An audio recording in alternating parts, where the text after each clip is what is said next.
Sure, great. So first of all, thank you to those that chose to join the room. As I look at those of you that took the time, I think most of us are probably pretty familiar with WIOA, but I would like to just take the opportunity to review what the mission is for today. First of all, thank you to Deputy Commissioner Mark Polzella, who's going to join us to give us an overview of the state board responsibilities. Then I'll be providing a brief overview of the local responsibilities.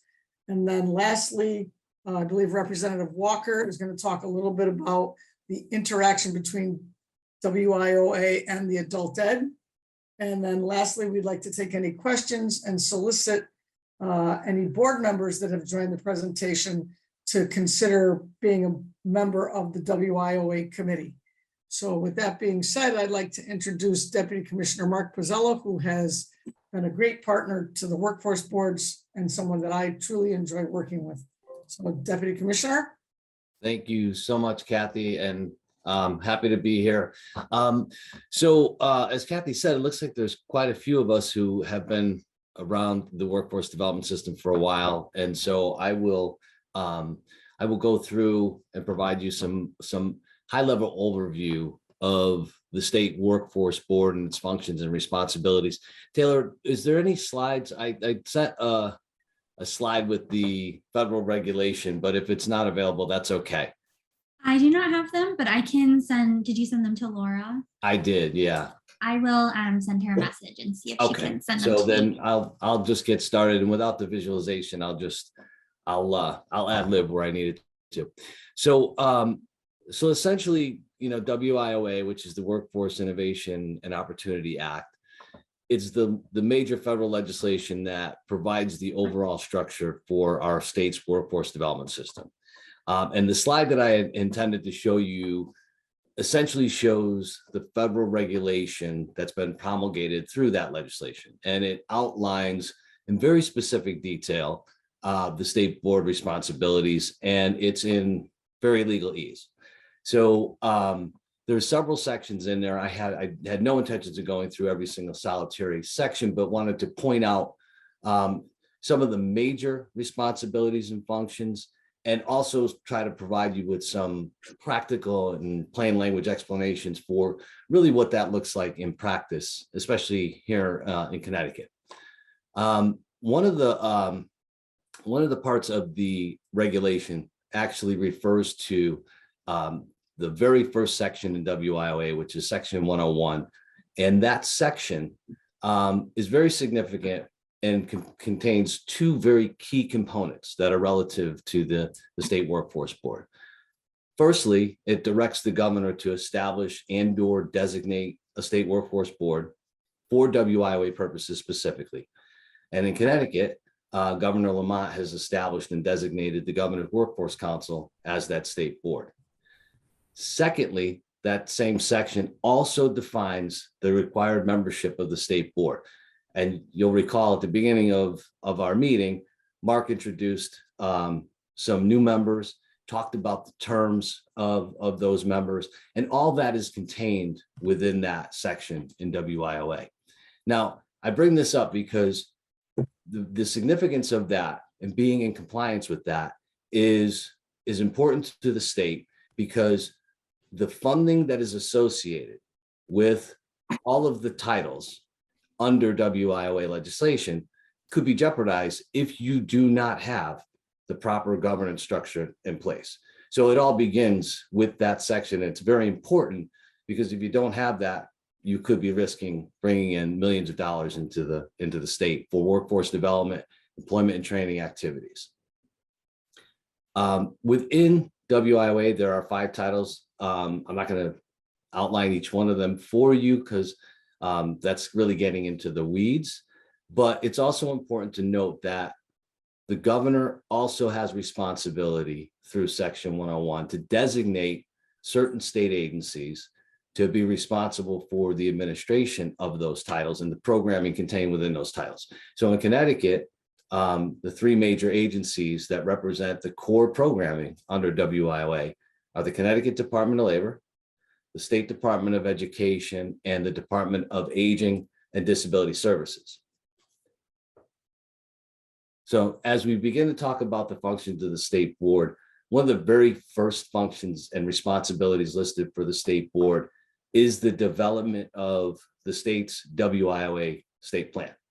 And in large part, it's very heavily reliant upon compliant components.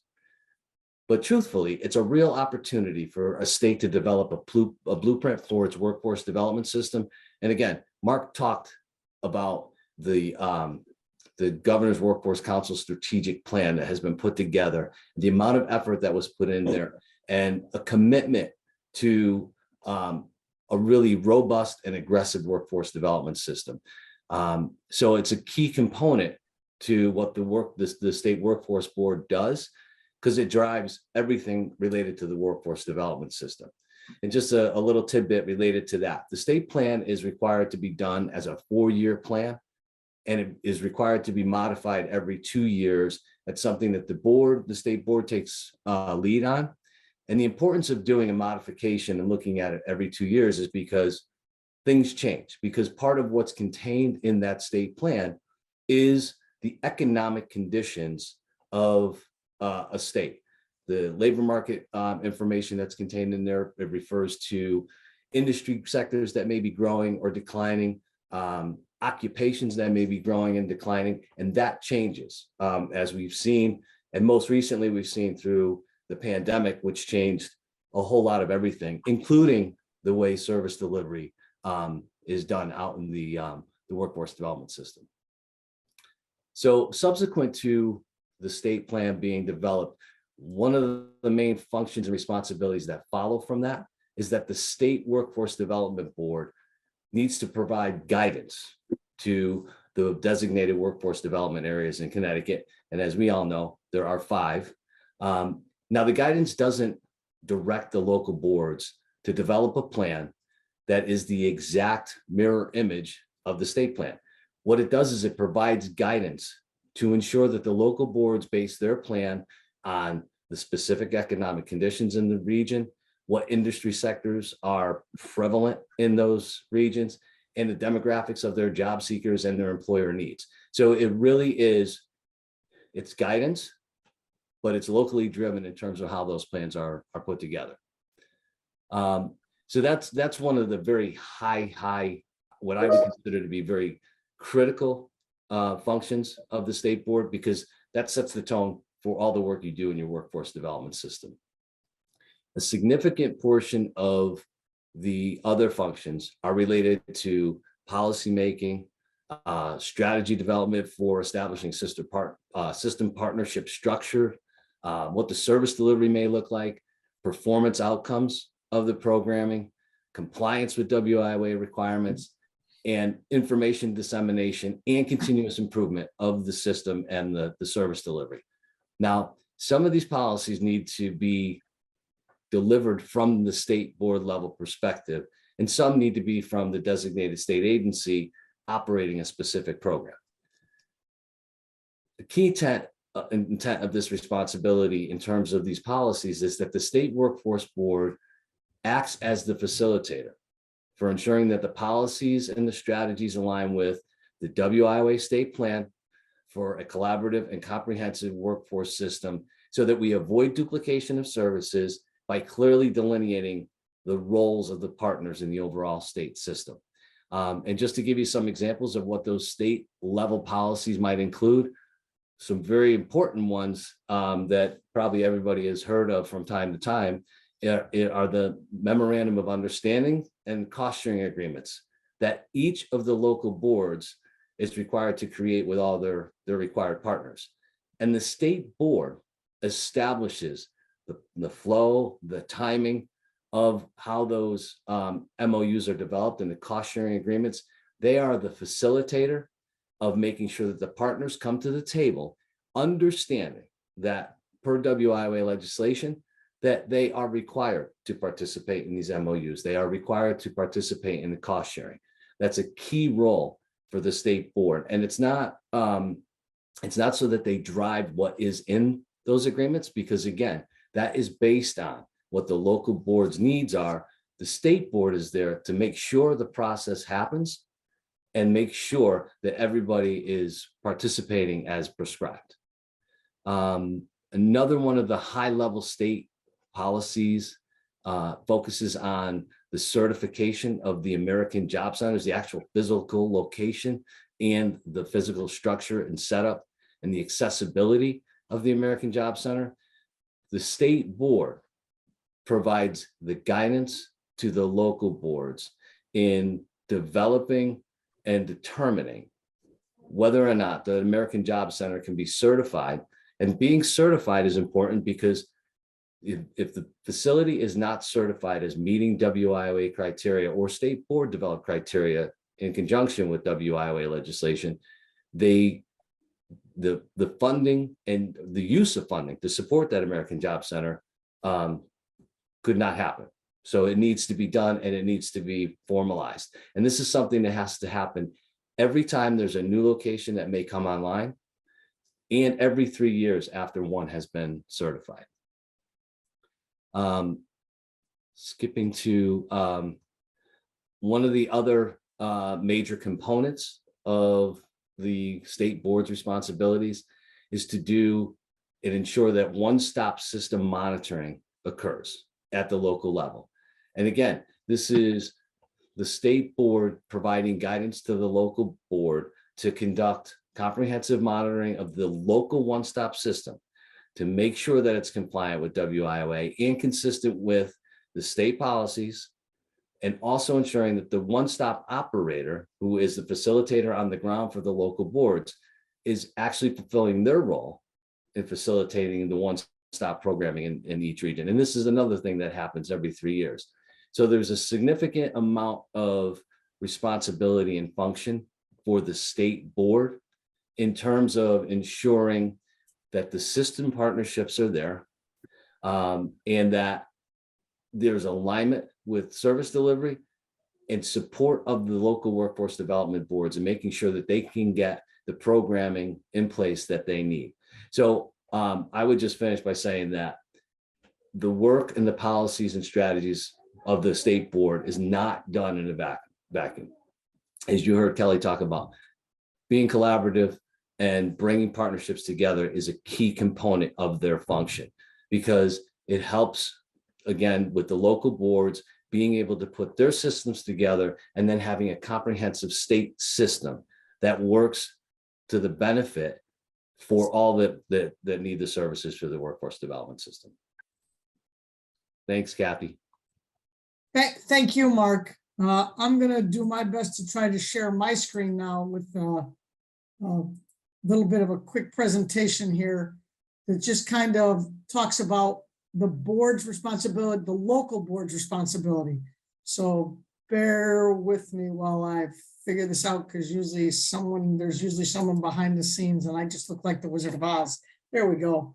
So first of all, again, thank you, Mark, for the overview of the state responsibilities. Myself and Bill Villano, we're going to tag team the local workforce board's function and structure. What I'd like to just share with you quickly before we get into this is, as Mark referenced, Section 101 and 106 of the federal law. Section 107 really outlines the local workforce boards. It details, defines, and sets forth the regulatory guidelines that each of the workforce boards is required to operate under. The local WIBs are highly regulated and comprehensively monitored on an annual basis by the Connecticut Department of Labor. We are required to submit both a federal and state audit based on our funding, and basically on a 3-year rotating basis, the federal government, USDOL Boston, comes down and monitors the state, and at that time chooses 2 local workforce boards. And this past March, both Workforce Alliance in New Haven and the Northwest Regional Workforce Investment Board in the Northwest underwent a federal comprehensive compliance review. This past March, we were successful in moving through that. And some of this PowerPoint that I'm going to share with you now quickly was part of the presentations that we made during each board underwent a week-long, very intensive conversation. So as you can see, yes, as Mark talked about, the governor is responsible for setting forward the Governor's Workforce Development Council. The governor is also required to then set forth the local workforce areas. There are 5, as Mark noted. Within each of those 5 areas, there is the required lead elected official agreement. The Northwest Regional Workforce Board has 41 municipalities, so there is in existence an intergovernmental agreement by and between all 41 municipalities that sets forth an executive committee of the lead elected officials who are uniquely involved with the workforce boards in setting forth certain policies, and I'll get to that in a minute. The workforce boards themselves are seated by the consortium of lead elected officials in each region. The mayors and first selectmen of each of those towns are responsible for seating a board of directors at the local level.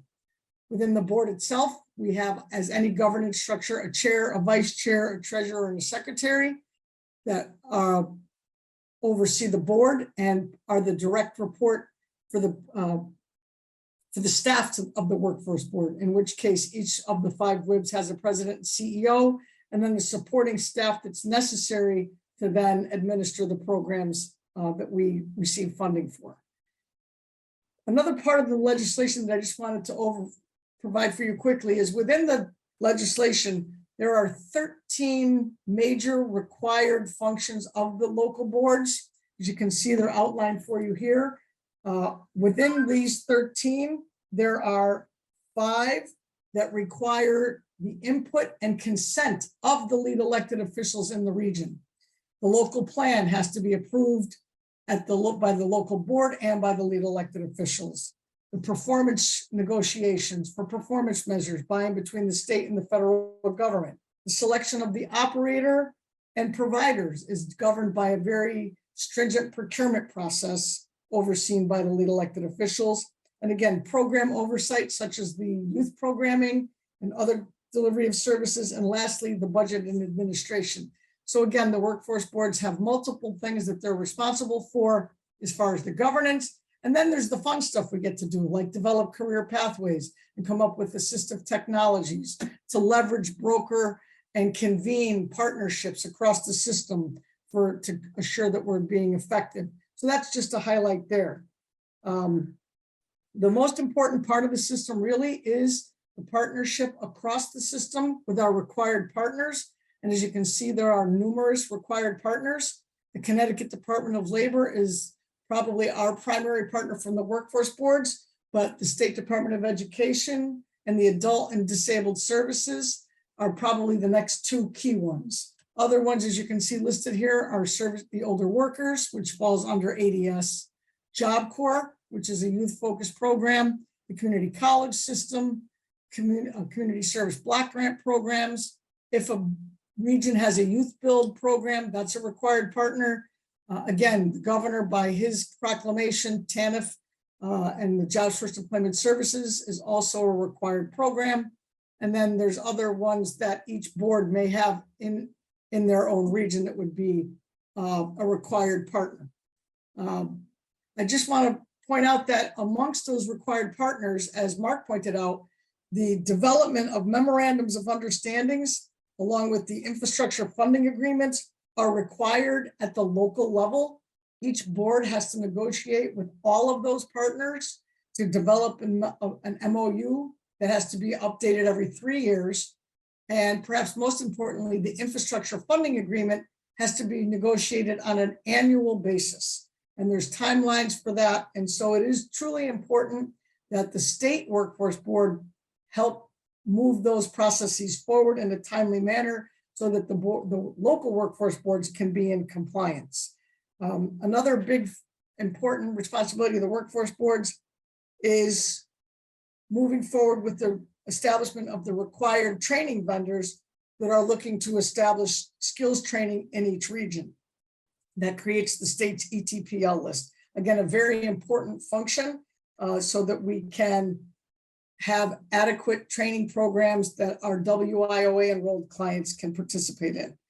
Within the American Job Centers, this is where the partner agencies led by the boards come together.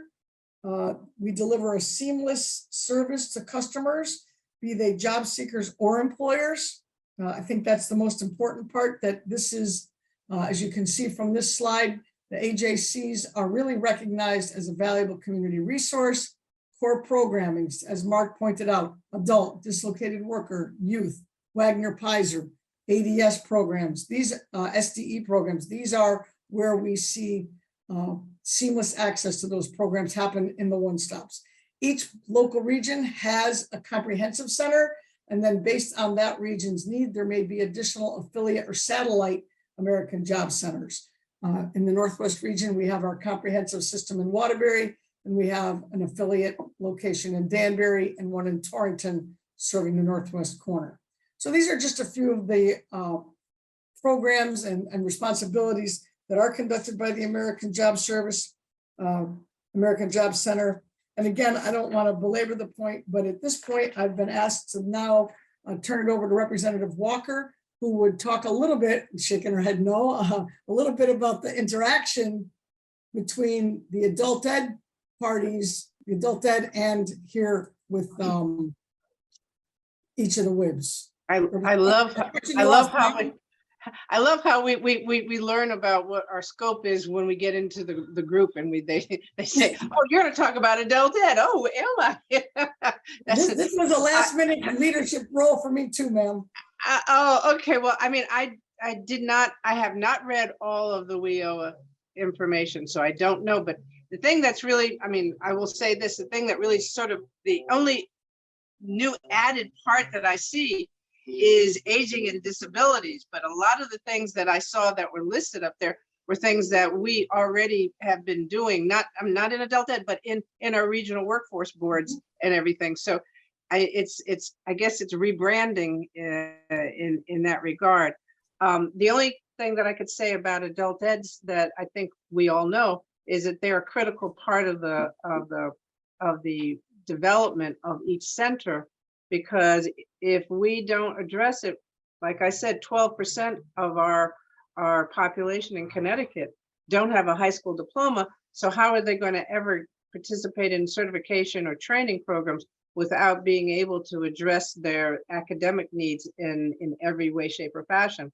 And that's going to be something, I guess that's going to have to be another MOU, but I do not have any PowerPoints. I don't have anything to say, and I will kill Kelly when I get to her. Yes, ma'am, I apologize for catching you off guard.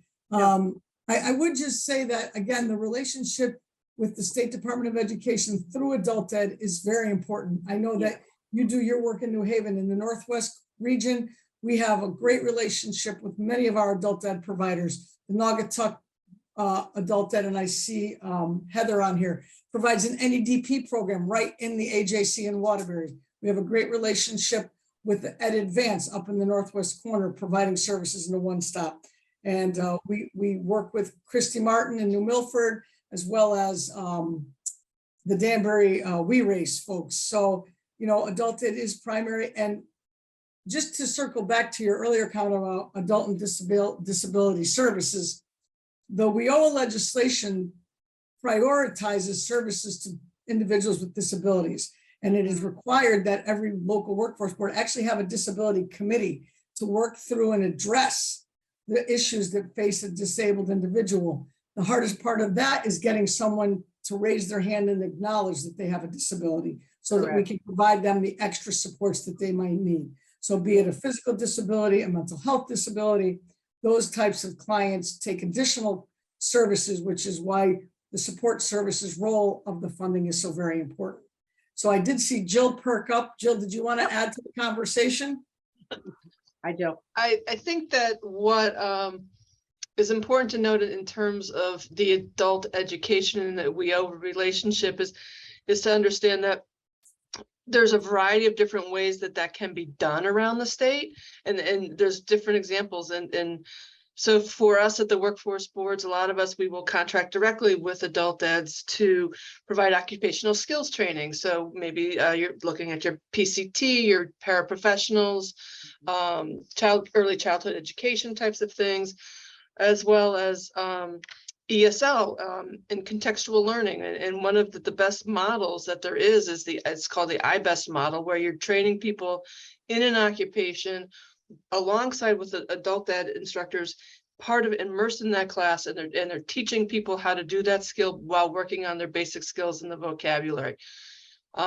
So there's many different options. A great example of how adult ed really helps a workforce development board in the state is if we look over at EastCon in the eastern part of the state, they actually run our the refresher courses for the manufacturing programs. So even though we're here in New Haven, it's virtual, and our participants are able to access those refresher services virtually through EastCon. Another example is EastCon provided the healthcare academies that we had as part of our HPAG grant across three regions of the state. And they were the provider of the boot camp 2-week, getting people ready, getting their skills up, getting the vocabulary, the medical terminology in place, and getting people ready to go back to school. So they're very, very important component to what we do. And right now we're actually using them to provide digital literacy skills. Huge need, as we found during the pandemic. And what really needed to happen there was bring people who do not have the digital literacy skills up to speed to participate in what is going on in the economy today. And so those are just some examples of how we use adult ed to really create those pathways for people to access the advanced training. It's not even, it might be advanced in the terms of its entry-level certificate training, but they can't even get to there. So these are the pathways that adult ed helps us to create and make those on-ramps for people throughout the state. Thank you, Jill. I would be remiss if I didn't ask Commissioner Bartolomeo to join the conversation. Thank you, ma'am. Thank you, ma'am. So I think you all can see why I am so fortunate to have Mark Polzella serve as the Deputy Commissioner for Department of Labor. I walked into this agency almost 4 years ago, and he taught me everything I knew, which was, turnaround of events. I made him deputy. So there you go, Mark. So this is really cool because quite frankly, there's most folks on here in this group I do know, but there are some that I don't, and I'm just kind of curious, is there anyone in this group, in this breakout, that does not actually work in the system that is funded by in some way or accountable to WIOA? And I guess maybe you could just raise your hand, because I guess the reason I'm asking is I'm hoping that as this committee is established as a subcommittee, that we're able to bring in the people who don't know the system, right? Mm-hmm. So I look around at all you, or most of you. Hi, Tyra. Hi, Tiana. Oh, Tiana. So most of us really do understand this, and I'm just hoping maybe we can encourage some participation or even forced participation, if Kelly's willing, with bringing some other folks into this, because I think it's such an important part of what we are doing, and better understanding of WIOA is certainly something that will help us all to have some continuity throughout the system and to encourage additional support of the programs that we're working on. So, I just wanted to, I guess I see there's 2 of us, but the rest of us are kind of working in it. So maybe that's something Mark or Cathy, you could, or Toni, bring forward as a suggestion. Mm-hmm. And go ahead, please, Representative. Can I also ask, I agree with you, Dante, and it's great to see you. Great to see you again. So I think what I'm trying to figure out is, I thought all of the things that we talked about, I thought all the things that were very clear and very defined of things that we've already been doing. So I'm trying to see, where is the difference? I think we never had formal MOUs with partnerships. I think that's one thing that I can hear, but I think the American Job Centers were sort of established in quite some time ago, and they've been working, and they were the one-stops, and we've been doing all of these things together. So the only thing I'm trying to figure out is, beyond the MOU, what is different that we're doing? Because I'm not catching it. So I can kind of start, and maybe others will add to it. Yeah. I think, from our perspective, what Mark and I, and also to a very great extent, the board chairs have been doing is really bringing the folks from the OWS and the Governor's Workforce Council leadership up to speed on what WIOA is and why, as they're creating programming throughout the state, why it really is important to adhere to a lot of the rules and laws around WIOA. And so that's been an ongoing process and that we've spent a lot of time doing. I think the other thing is that it's really important to us that there is, in the past, the OWC was in DOL. And so if we were saying, here's what we need to do, people thought it was, or if OWC was, they thought it was DOL saying it. Well, we're only a foundational partner. We are not the controller. We're not driving the policy or creating the policy that drives. So we've been working a lot on saying, well, if you want A, then Governor's Workforce Council, you all need to really make that a policy. You need to establish that officially. And so, I think it's a learning process, not for any of us here, but for other folks that serve on the Governor's Workforce Council. I don't think there are a whole lot of them that understand WIOA or how it impacts policy statewide for workforce development and the public workforce system. So when Kelly mentioned establishing this committee, that's great. I think it's really important because it'll drive a lot of how they make decisions and what they do at that level, and maybe even how they distribute funding, right? But if we're going to have the subgroup, and Taylor, I guess you can bring this back. If the subcommittee is only populated by those of us who actually work in this already, I don't think we're going to get there. Well, yeah, I think you're right. I understand now, Dante. Thank you. I mean, Commissioner, I understand. I understand because I was, as Mark was going through this, and I started writing down, and I said, well, wait a minute, we do that. Okay, wait a minute, we do that. Okay, wait. So that's why when I realized, okay, now this makes a lot more sense. Got it. So we could rewrite it. Well, Mark and I and many others have given this information, first he taught me, but then we've been teaching it as there's been changes throughout the grade. So there was Garrett Marian, and there was Nick, and there was Mohit, and there was this, and now they're all gone. And then, Niall, and unfortunately Niall's gone. And, so there's been a lot of kind of, teaching and explaining. And the hope, I think, here was that the board actually has an opportunity to learn about it. Okay. I thank you for bringing me up to speed on this. And to your point, both Commissioner and Representative, from the Workforce Board's perspective, the need to truly educate about the WIOA regulations and the highly prescriptive nature of the legislation, it's very important because at a first blush, someone would think, well, why aren't you doing it this way? Well, it isn't that we don't want to try to be more flexible.